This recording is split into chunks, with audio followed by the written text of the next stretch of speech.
Hello everyone.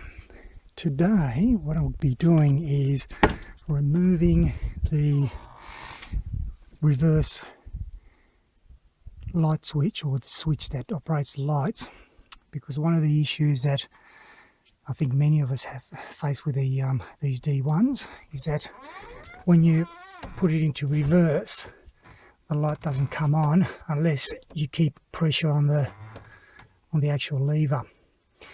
And the reason for that is that the switch inside underneath the gearbox here isn't pressing enough on the switch to make the light contact. And I know that the switch is working because I disconnected the plug and I basically wired it up, and I know that the actual wiring is correct and the light bulbs are correct or working. And I know that the switch is working because, as I said, if I put pressure on it, the lights do come on in the back anyway. So I've checked everything just to make sure I'm not doing unnecessary work.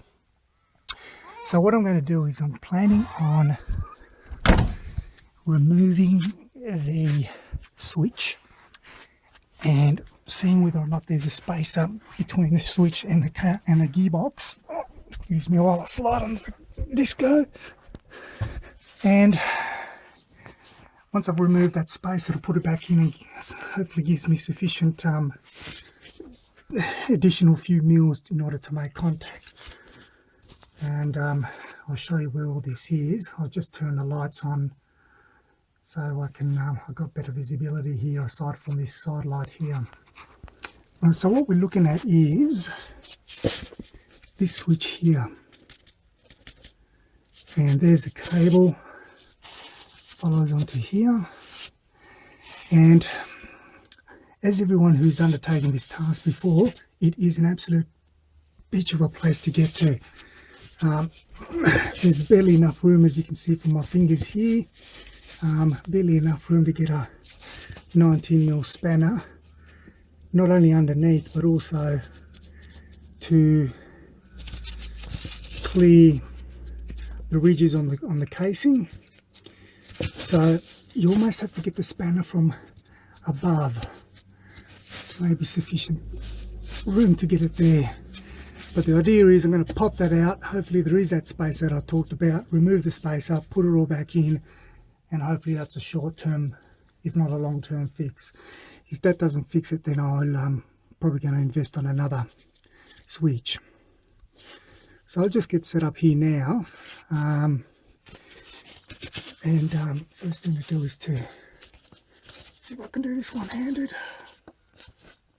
There we go. Is to disconnect that. So now I can start working on that.